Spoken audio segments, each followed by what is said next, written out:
नमस्कार, मैं चेतन एक बार फिर से आप सभी का स्वागत करता हूं यूनाइक क्लासेस डीडोआना के यूट्यूब चैनल पर। जैसा कि हम सामान्य विज्ञान से संबंधित अध्ययन कर रहे थे, ठीक है। हमारा टॉपिक जो पिछला टॉपिक हमने जो पूरा किया था वो गुणसूत्र के बारे में था। अगला जो टॉपिक है हमारा आज का, ठीक है, न्यूक्लिक अम्ल।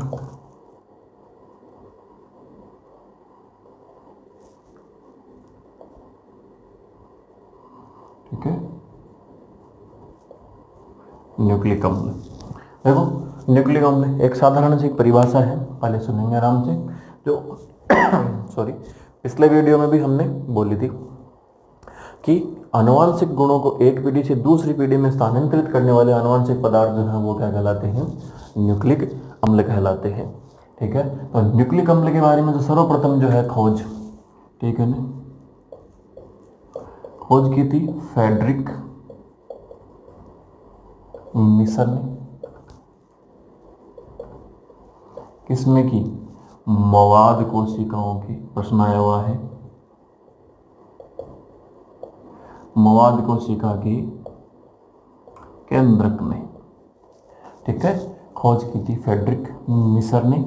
मवाद कोशिकाओं के केंद्रक में सबसे पहले खोज की थी और इन्हीं नाम क्या दिया इसको?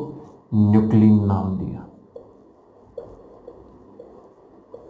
ठीक है, न्यूक्लिन नाम दिया। ये तो होगी एक साधारण सी न्यूक्लिक अम्ल के बारे में परिभाषा। ठीक है ना, कि न्यूक्लिक अम्ल की खोज क्या है? न्यूक्लिक अम्ल क्या होते हैं? आनुवांशिक पदार्थ जो एक पीढ़ी से दूसरी पीढ़ी में लेके जाते हैं। ठीक है, आनुवांशिक गुणों को, वो जो आनुवांशिक पदार्थ होते हैं वो क्या कहलाते हैं? न्यूक्लिक अम्ल कहलाते हैं। देखिए, न्यूक्लिक अम्ल की बात करें तो न्यूक्लिक अम्ल क्या है कि हजारों, एक लाख कह दो, या फिर हजारों इकाइयों से मिलकर बनी संरचना होती है और इस प्रत्येक इकाई को, ठीक है ना, प्रत्येक इकाई या प्रत्येक एकलक जो है मोनोमर, वो क्या कहलाता है? न्यूक्लियोटाइड कहलाता है। न्यूक्लियोटाइड कहलाता है। तो हम कह सकते हैं कि जो न्यूक्लिक अम्ल है वो क्या होता है कि प्राकृतिक जैव बहुलक होता है। किसका? न्यूक्लियोटाइड्स का। यानी हजारों न्यूक्लियोटाइड्स जो हैं उनसे मिलकर क्या बनता है? न्यूक्लिक अम्ल बनता है। तो ये प्राकृतिक जैव बहुलक, एकलक इकाई जो है वो न्यूक्लियोटाइड है, तो बहुलक इकाई क्या होगी? न्यूक्लिक अम्ल होगी। ठीक है, न्यूक्लियोटाइड्स। अब एक चीज यहाँ पर और नोट करेंगे अपन कि न्यूक्लियोटाइड्स जो हैं वो प्राकृतिक एक जैव श्रृंखला बनाते हैं। ठीक है, ये जैव श्रृंखला बनान कहते हैं। इसी श्रृंखला से किसका निर्माण होता है? डीएनए अणु का निर्माण होता है। ठीक है, कि जो वापिस एक बार फिर से रिपीट कर देता हूं मैं आपकी सुविधा के लिए कि क्या, कि न्यूक्लिक अम्ल यानी आनुवांशिक जो पदार्थ होते हैं एक पीढ़ी से दूसरी पीढ़ी में जाते हैं वो क्या कहलाते हैं? न्यूक्लिक अम्ल। और न्यूक्लिक अम्ल की खोज फ्रेडरिक मिशर ने मवाद कोशिका के केंद्रक में की और हजारों एकलक कह दो या हजारों इकाइयां जो है वो न्यूक्लियोटाइड्स की मिलकर या बहुलक जो बनाती है वो क्या कहलाता है? न्यूक्लिक अम्ल कहलाता है। और जो श्रृंखला इसके दौरान निर्माण होती है उसी श्रृंखला से किसका निर्माण होता है? डीएनए अणु का निर्माण होता है। एक बार लिख लीजिए या स्क्रीनशॉट को लेना चाहे तो वो ले सकता है। ठीक है, आगे देखो, एक छोटा सा अपन संरचना जो है इसको और ही आसान तरीके से, ताकि आप लोगों को ये सीधा याद रहे। न्यूक्लिक अम्ल, कि न्यूक्लिक अम्ल किन से बनता है?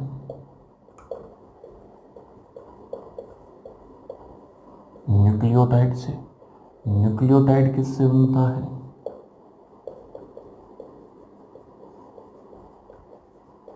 न्यूक्लियोसाइड और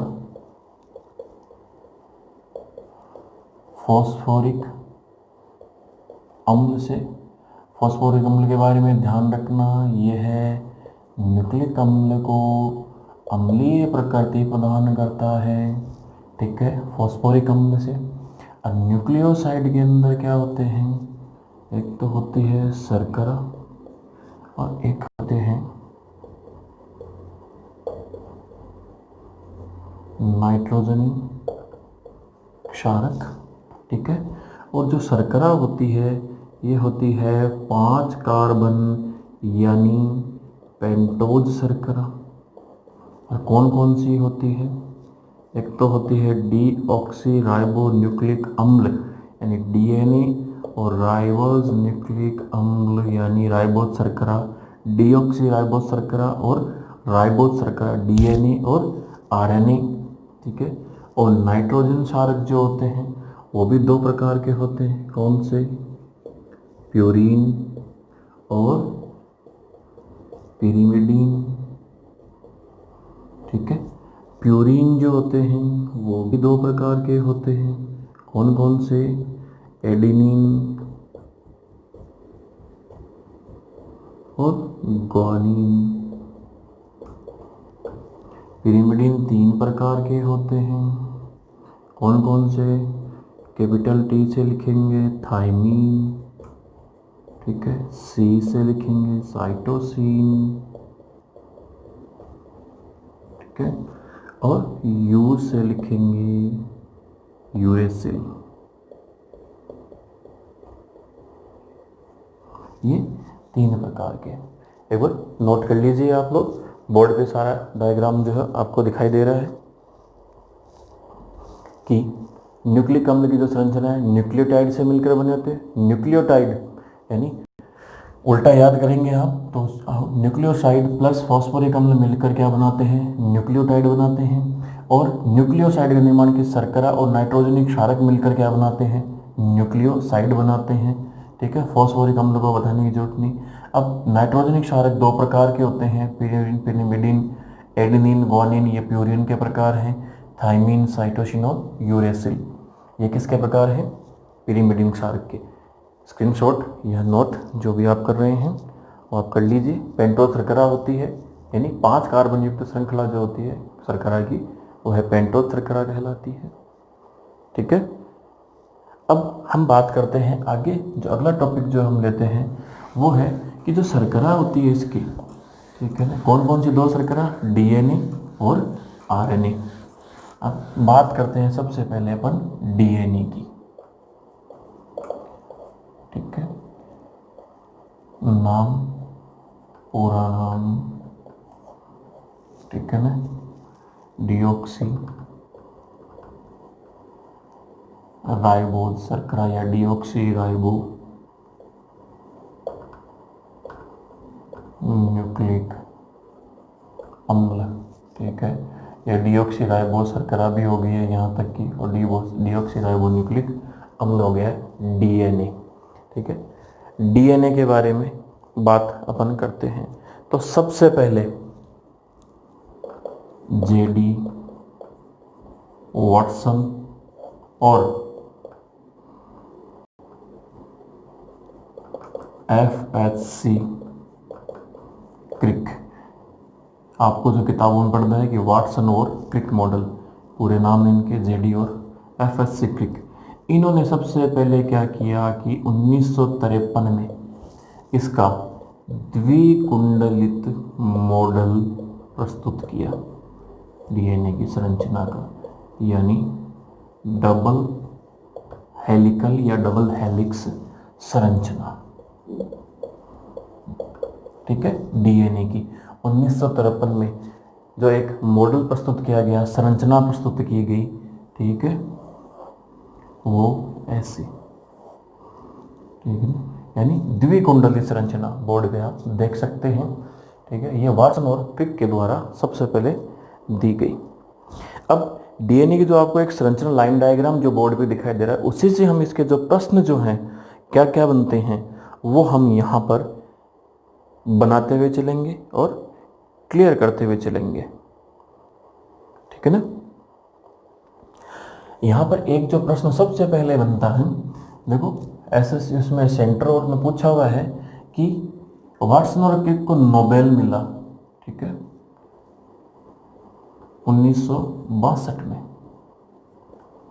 लेकिन ठीक है, इन दोनों को नहीं मिला यहाँ पर नोबेल।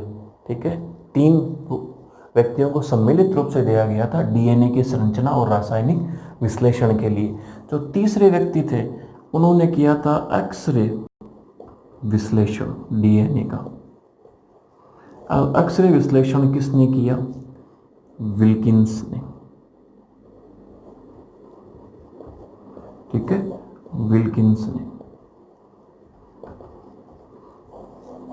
ये क्या किया? एक्सरे विश्लेषण किया। तो इसलिए इन दोनों को और इसको यानी संयुक्त रूप से जो है 1962 में क्या दिया गया? नोबेल प्राइज दिया गया। ठीक है, नोबेल पुरस्कार दिया गया संयुक्त रूप से डीएनए की संरचना और उसके विश्लेषण के लिए संयुक्त रूप से नोबेल पुरस्कार प्रदान किया गया। अब बात करते हैं अपन डीएनए की संरचना की। ये यहाँ से मैं थोड़ा बोर्ड को इरेज कर देता हूँ, ठीक है, सुविधा के लिए, या आप नोट कर लीजिए या फिर स्क्रीनशॉट आप ले लीजिए। 2-4 सेकंड समय।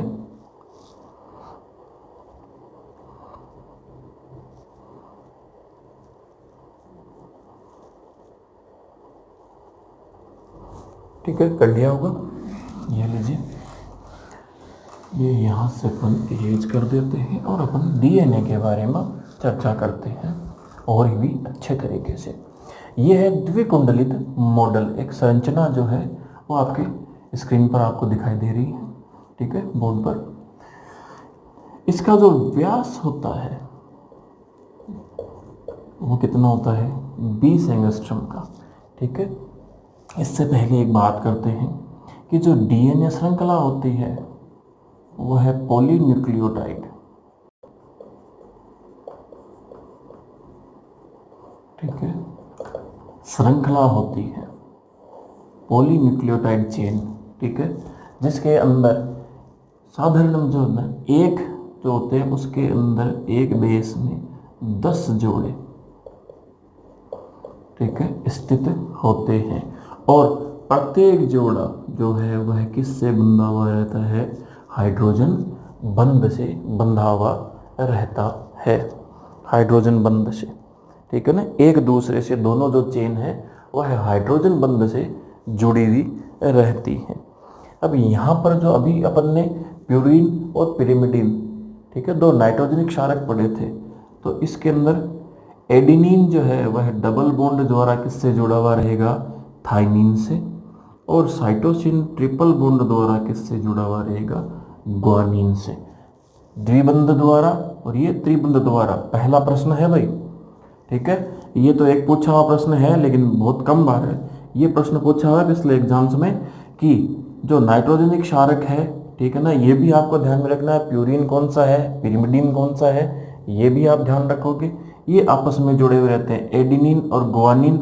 ठीक है, ये पिरिमिडिन क्षारक थाइमिन और साइटोसिन के साथ में जुड़े हुए रहते हैं। ये दोनों प्यूरिन क्षारक है, एडिनिन और ग्वानिन। ठीक है ना, जीसी भी लिख सकते हो, किसी को दिक्कत होगी। यहाँ प्यूरिन दे दिया और यहाँ पर पहले पिरिमिडिन। ठीक है, वो अपनी सुविधा की है क्योंकि नाम ऐसा ही है, लेकिन अब सबके वही बोलचाल में सब में चलता है, कोई दिक्कत नहीं है। तो ये हो गया ट्रिपल बॉन्ड द्वारा। अब इसके अंदर एक कुंडलन की जो लंबाई होती है वो होती है 34 एंगस्ट्रॉम और एक कुंडलन में होते हैं 10 जोड़े। तो एक जोड़े के बीच की यदि अपन दूरी ज्ञात करेंगे तो वो कितनी हो जाएगी? 3.4 एंगस्ट्रॉम की। 34 में 10 का भाग देना है तो कितने आएगा? 3.4 एंगस्ट्रॉम। ठीक है, ये आ गई एक जोड़े की दूरी। और कुल 10 जोड़ों की यदि कुल दूरी करें तो वो कितनी है? 34 एंगस्ट्रॉम। ठीक है ना, ये साथ साथ में नोट करते हुए चलेगा। सारे के सारे ही आपकी एग्जाम के प्रश्न हैं। ठीक है ना, ये हो गया डीएनए के बारे में। और डीएनए का यदि मुख्य कार्य अपन बात करें तो मुख्य कार्य साहब ये की है कि स्वय प्रतिकृति का निर्माण करना। ठीक है, स्वय प्रतिकृति का निर्माण करना। और यदि डीएनए के अपन बात करें कि प्रयोगशाला में, यहाँ इधर लिख देता हूँ कि प्रयोगशाला में, ठीक है, कृत्रिम संश्लेषण जो है किसने करवाया सबसे पहले कृत्रिम रूप से, तो वो है डॉक्टर हरगोविंद खुराना। दोबारा नाम आया है भाई, पिछले वीडियो के अंदर भी नाम आया था आनुवांशिक कोट में, जेनेटिक कोड, ठीक है, दोबारा नाम आया क्योंकि जब इसके संरचना को जब खोला तो उनको यही समझ में आया। तो प्रयोगशाला में, ठीक है, कृत्रिम जो संश्लेषण करवाया सर्वप्रथम डीएनए का, पूरा लिख लीजिए आप भी, कि कृत्रिम संश्लेषण जो करवाया वो था सर्वप्रथम, ठीक है, वो थे डॉक्टर हरगोविंद खुराना, इन्होंने करवाया। इसके बाद में जो आनुवंशिक कोड के बारे में मैंने आपको बताया, जेनेटिक कोड पिछले वीडियो में बताया है, वो यहाँ से ही, ठीक है, ये डॉक्टर हरगोविंद खुराना के बारे में। और एक छोटा सा प्रश्न यहाँ पर एसएससी में पूछा हुआ है कि डीएनए का चाकू किसे कहते हैं? तो डीएनए का चाकू हो गया रेस्ट्रिक्शन एंडो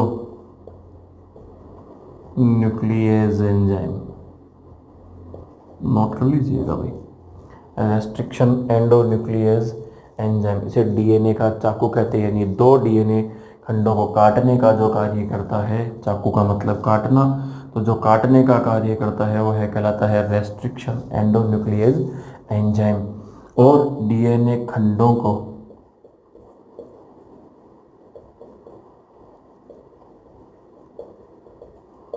जोड़ने का कार्य जो करता है वह करता है ligase enzyme, DNA ligase enzyme, ठीक है।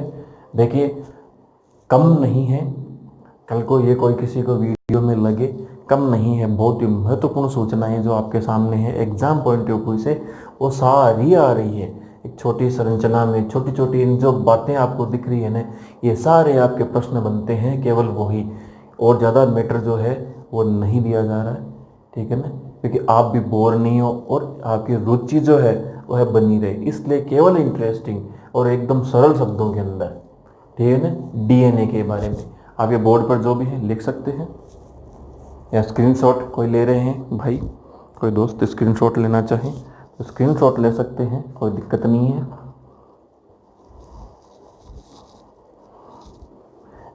यहाँ पर अगली जो चीज़ है वो अपन देखेंगे डीएनए के प्रकार, ये मैं इरेज कर रहा हूँ, उम्मीद है आपके समझ में आ रहा होगा, बल्कि विश्वास है मुझे तो, लेकिन शब्द तो उम्मीद ही काम में लेना पड़ता है ना, मुझे खुद पर तो विश्वास है, इसीलिए आप सबके सामने हूँ, ठीक है। यहाँ नेक्स्ट हम बात करते हैं डीएनए के प्रकार के बारे में। डीएनए के प्रकार, डीएनए के प्रकार हम बात करेंगे द्विकुंडलन के घूर्णन के आधार पर। द्विकुंडलन के घूर्णन के आधार पर दो प्रकार होते हैं। पहला है दक्षिणावर्त डीएनए और दूसरा है वामावर्त डीएनए। देखो दक्षिणावर्त डीएनए की सीधी सी परिभाषा याद, सीधा प्रकार याद रखना है कि जो सामान्य डीएनए जो अभी हमने पढ़ा पिछला, कि सामान्य डीएनए जो है वह क्या होता है, दक्षिणावर्त डीएनए होता है, ठीक है। और इसके उदाहरण की बात करेंगे अपन तो ए डीएनए, बी डीएनए, सी डीएनए और डी डीएनए, ये सारे क्या है, दक्षिणावर्त डीएनए यानी सामान्य डीएनए। इसका मतलब क्या कि वही जो है कुंडलन की दूरी जो होगी 34 एंगस्ट्रॉम होगी, व्यास 20 एंगस्ट्रॉम होगा और जोड़ों की संख्या भी कितनी होगी, 10 जोड़ी होगी। यानी साधारण डीएनए जितने भी है ना वो सब के सब क्या है, ये दक्षिणावर्त डीएनए है। और वामावर्त डीएनए की अपन बात करेंगे तो ठीक है, इसका उदाहरण जो है वो अपन जेड डीएनए, ठीक है। और इसमें क्या हो जाएगा कि व्यास यहाँ पर जो है 20 एंगस्ट्रॉम जो है यहाँ पर इसका व्यास तो होता है 18 एंगस्ट्रम, और जो जोड़ी की संख्या है वो कितनी हो जाएगी, 12 जोड़ी संख्या न्यूक्लियोटाइड्स की। ठीक है ना। तो ये तो हो गया वामावृत और दूसरा हो गया दक्षिणावृत। ये डीएनए के दो प्रकार। ठीक है, नोट कर लीजिए जल्दी से, या स्क्रीनशॉट को ले रहे हैं साथ साथ में तो स्क्रीनशॉट ले लीजिएगा। ठीक है, आगे हम बात करते हैं चारगेफ का नियम। इंपॉर्टेंट अभी चारगेफ नियम। देखो चारगेफ ने क्या कहा कि डीएनए की संरचना के संबंध में, संरचना के संबंध में सार्वत्रिक नियम दिया। जैसे गुरुत्वाकर्षण का फिजिक्स के अंदर आएगा आपके गुरुत्वाकर्षण का सार्वत्रिक नियम है, वैसे संरचना के संबंध में सार्वत्रिक नियम दिया। इन्होंने क्या कि तीन बातें गई। ठीक है, तीन बातें मुख्य रूप से की। कौन कौन सी? पहली बात, ठीक है, पहली बात इन्होंने ये कही चारगेफ ने कि डीएनए के अंदर जो क्षारक होते हैं प्यूरीन और पिरिमिडीन, ठीक है, वह बराबर भाग में पाए जाते हैं, यानी बराबर मात्रा में पाए जाते हैं। कौन कौन से? प्यूरीन प्लस पिरिमिडीन, जो नाइट्रोजनिक क्षारक है। ठीक है, ये क्या होंगे? समान मात्रा में स्थित होंगे। दूसरा, इन्होंने जो दूसरी बात कही कि एडेनिन, ठीक है, और ग्वानिन, इसके साथ में थाइमिन और साइटोसिन, इनका जो अनुपात है ये सदैव क्या रहेगा? प्रत्येक, ठीक है, 1:1 रहेगा। एडेनिन और थाइमिन और ग्वानिन और साइटोसिन, ठीक है, ये अनुपात सदैव क्या रहेगा? 1:1 रहेगा। और जो अंतिम बात इन्होंने कही, ठीक है ना, वो ये कहते हैं कि डीएनए बेस, डीएनए का जो संगठन है ना, बेस संगठन, यानी बेस कंपोजिशन जो है वह प्रत्येक जाति में क्या रहता है?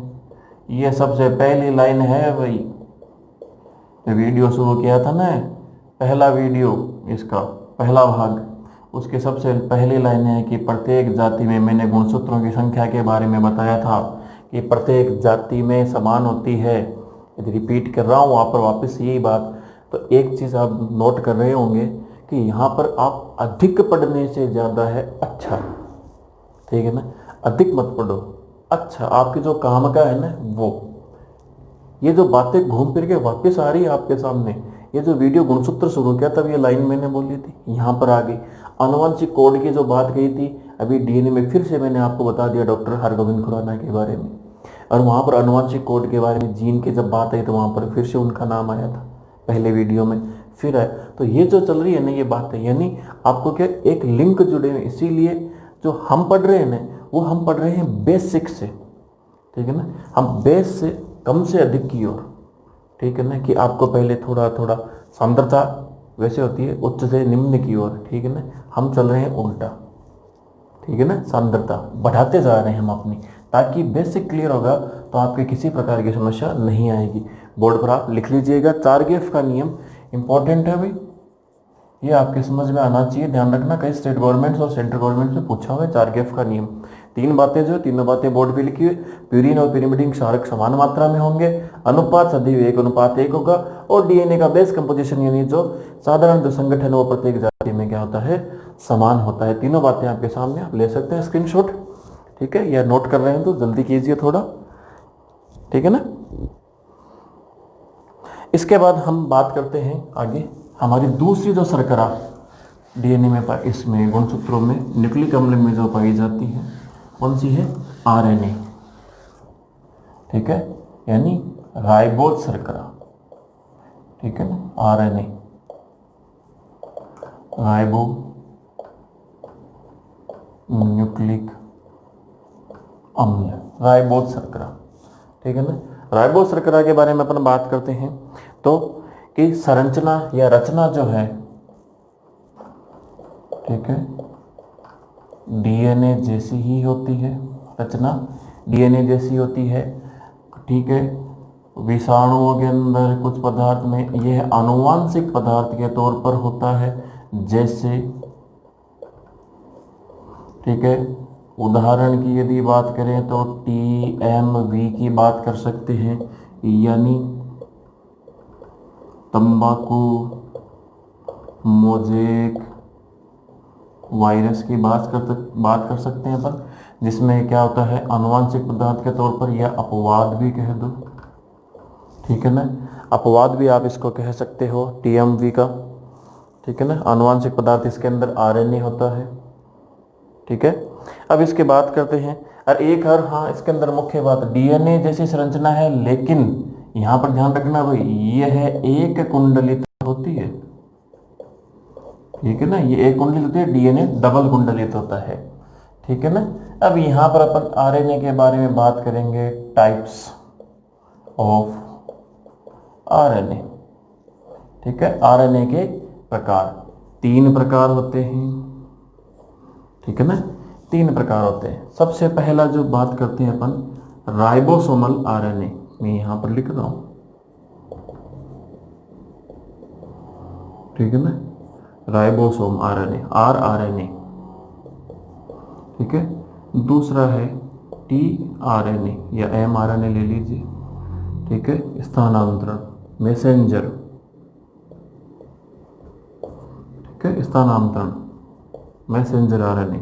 और संदेश वाहक हो गया ये तो, ये यहाँ पर पहले T लिखा तो ये भी T लिखा गया इसका, स्थानांतरण, ठीक है, ट्रांसफर RNA, ठीक है ना। rRNA, mRNA और tRNA, ये 3 इसके प्रकार हैं, किसके, RNA के 3 प्रकार, ठीक है ना। तो तीनों प्रकारों के अंदर जो हम देखते हैं कि जो इसका rRNA जो भाग है, ये कुल RNA का है 70% भाग, ये है 5 से 10% भाग, और ये है 15 से 20% भाग का निर्माण करता है। साथ में लिखते जाइएगा, मैं स्क्रीन आपके लिए ही खाली छोड़ता जा रहा हूँ साथ साथ में, ताकि आप लिखते जाएं, ठीक है ना। और कार्य की जहाँ तक हम बात करेंगे, ठीक है, तो इनके कार्य जो हैं वह सीधे हो जाएंगे। कौन कौन से कार्य, rRNA का कार्य, mRNA का कार्य और tRNA का कार्य। यानी राइबोसोमल क्या करता है, मैसेंजर संदेश देगा, और स्थानांतरण तो tRNA वह ट्रांसफर करेगा, किसका करेगा, आनुवांशिक पदार्थों का और आनुवांशिक सूचनाओं का, और क्या करेगा, ठीक है ना। तो ये तो करेगा प्रोटीन संश्लेषण में सहायक, क्यों, RNA का मुख्य कार्य होता है प्रोटीन संश्लेषण का, ठीक है। और ये करता है केंद्रक व कोशिका द्रव्य के मध्य, ठीक है, आनुवांशिक सूचनाओं का आदान प्रदान करता है। और ये करता है प्रोटीन संश्लेषण जो है, ठीक है ना, जब हो जाता है तो उसके बाद में, प्रोटीन संश्लेषण के बाद में, ठीक है ना, पदार्थों का जो परिवहन है वह tRNA के द्वारा किया जाता है, ठीक है ना। आनुवांशिक पदार्थों का ट्रांसपोर्ट कर दो, ठीक है, ट्रांसफर कर दो, ठीक है, पदार्थों का परिवहन, ये इसके द्वारा transfer RNA, tRNA, transport RNA, ठीक है, एक ही बात है। ये हो गए RNA के प्रकार आपके सामने, ठीक है, और इनके कार्य। अब यहाँ पर देखिए, एक जो ये नोट कर लिया होगा या स्क्रीनशॉट ले लीजिए, एक जो मुख्य बात यहाँ पर जो आती है वो मैं इरेज कर रहा हूँ।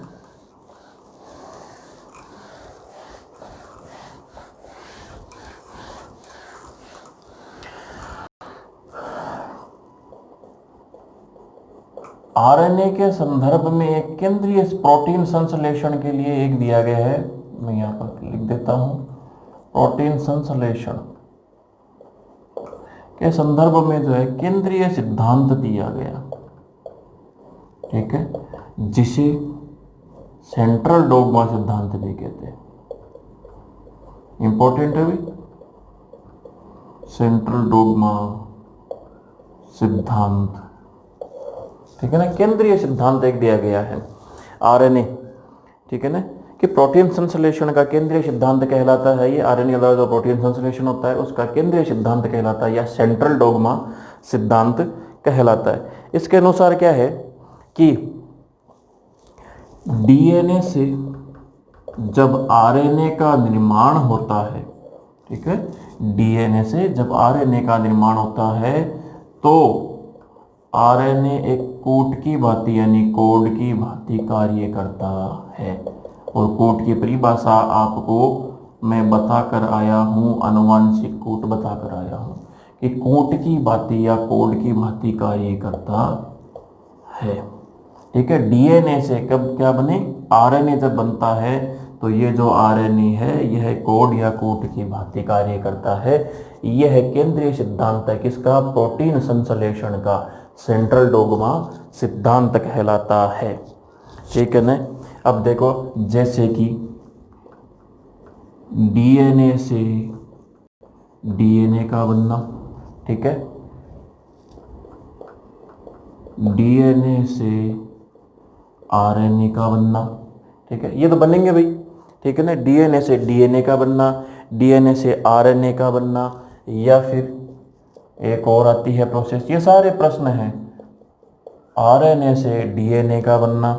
और जो ये तो अभी पूछा गया प्रश्न है कि डीएनए से आरएनए का बनना और आरएनए से प्रोटीन संश्लेषण सिंथेसिस होना, ये जो पूरी प्रक्रिया है ये मोस्ट है, ये तो कहलाती है ट्रांसलेशन। ठीक है, और डीएनए से आरएनए का बनना कहलाती है ट्रांसक्रिप्शन। जब ट्रांसक्रिप्शन हो गया तो ये आरएनए से डीएनए यानी विपरीत ही तो हो रहा है भाई, तो ये विपरीत हो रहा है तो ये क्या हो जाएगा, रिवर्स ट्रांसक्रिप्शन।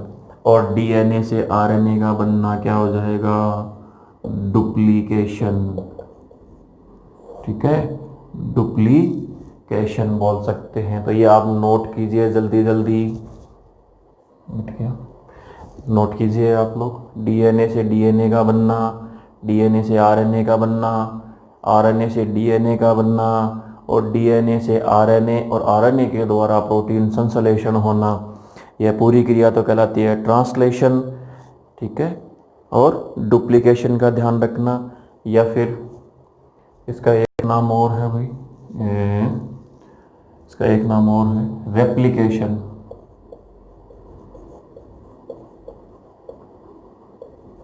ठीक है, रेप्लिकेशन भी कहते हैं इसे, डुप्लीकेशन भी कहते हैं इसे। ठीक है, तो ये था हमारा आरएनए के बारे में जो भी हम पढ़ रहे हैं। ठीक है ना, ये सारा का सारा। तो अभी इस क्लास के अंदर आपने न्यूक्लिक अम्ल के बारे में आराम से पढ़ा। स्टडी मटेरियल जो यहाँ पर अभी दिया गया आपको वो आपके लिए बहुत ही उपयोगी साबित होगा, ये विश्वास कीजिए आप। और बहुत ही सिंपल साधारण तरीके से आपको सारी चीज़ें समझाई गई है। फिर भी कोई ऐसी आपकी बात हो, कोई और विचार हो तो अभिव्यक्त कीजिए, कमेंट कीजिए आप लोग। और जो भी आपको पढ़ाया जा रहा है वो परीक्षा उपयोगी, एग्जाम पॉइंट ऑफ व्यू से आपके लिए सही साबित होगा। ठीक है, और आपकी उज्जवल भविष्य की कामना के साथ आज का टॉपिक हम यहीं ख़त्म करते हैं। मिलेंगे एक नई क्लास में नए टॉपिक के साथ, तब तक के लिए नमस्कार और आपके उत्तम स्वास्थ्य की कामना। वीडियो को लाइक, सब्सक्राइब और शेयर करना ना भूलें। धन्यवाद।